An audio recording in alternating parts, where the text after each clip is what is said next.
माधव आणि सुमन, दोन साधी माणसं, पण त्यांच्या प्रेमाची कथा इतकी सुंदर होती की ती ऐकणाऱ्यांच्या डोळ्यात आपोआप अश्रू येतील. आजोबा हॉस्पिटलच्या बेडवर पडले होते. श्वास हळूहळू कमी होत होता. डॉक्टरांनी शांतपणे सांगितलं, कदाचित आता फार वेळ नाही. 50 वर्ष एकत्र राहिलेली आजी त्यांच्या हातात हात घेऊन बसली होती. तिने थरथरत्या आवाजात विचारलं, एक प्रश्न विचारू? आजोबांनी हलकंसं हसत मान डोलावली. ती म्हणाली, 50 वर्षानंतरही अजूनही माझ्यावर तितकंच प्रेम करता? आजोबाने डोळे उघडले आणि जे उत्तर दिलं ते ऐकून तिथे उपस्थित प्रत्येकाच्या डोळ्यात अश्रू आले.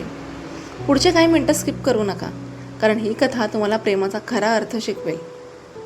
50 वर्षानंतरही त्यांचं प्रेम तसंच होतं. सन 1974. एका छोट्याशा गावात लग्नाच्या मांडवात दोन अनोळखी माणसं एकमेकांसमोर बसली होती. तो फार श्रीमंत नव्हता, ती फार सुंदर असल्यामुळे गावभर प्रसिद्ध होती. लग्न झालं, पण सुरुवातीला त्यांच्यात प्रेम नव्हतं, फक्त जबाबदारी होती. छोटंसं घर, मर्यादित उत्पन्न, मोठी स्वप्न. पहिल्या वर्षातच आर्थिक संकट आलं. कधी घरात पुरेसं अन्न नसायचं, कधी वीज बिल भरण्याचेही पैसे नसायचे. पण ती कधी तक्रार करत नव्हती. घरी परतल्यावर ती त्याच्यासाठी गरम भाकरी ठेवून बसलेली असायची. तो म्हणायचा, तू थकली असशील, झोपायचं ना? ती हसायची, तुम्ही खाल्ल्याशिवाय मला झोप येत नाही.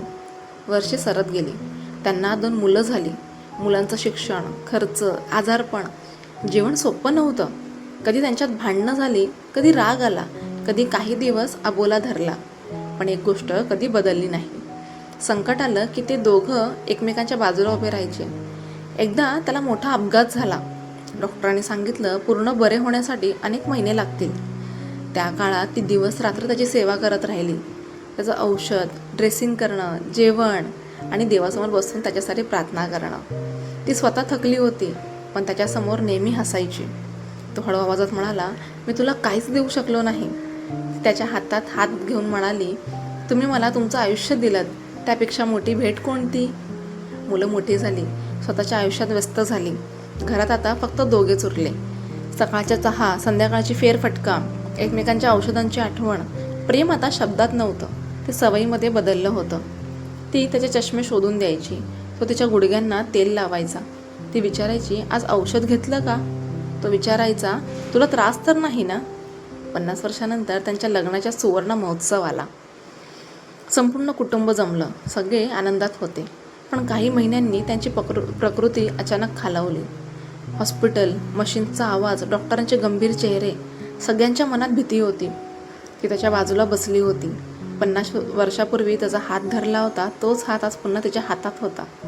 थरथरत्या आवाजात त्याने विचारलं, 50 वर्षानंतरही अजूनही माझ्यावर प्रेम करता? त्याने डोळे उघडले, ओठांवर हलकंसं स्मित आलं आणि तो म्हणाला, 50 वर्षापूर्वी मी तुझ्यावर प्रेम करायला शिकलो, पण प्रत्येक दिवसासोबत मी तुझ्यावर पुन्हा पुन्हा प्रेम करत गेलो. आजही माझा शेवटचा श्वास असेपर्यंत माझं हृदय फक्त तुझंच नाव घेईल. हे ऐकता तुझ्या डोळ्यातून अश्रू वाहू लागले. मुलं रडू लागली.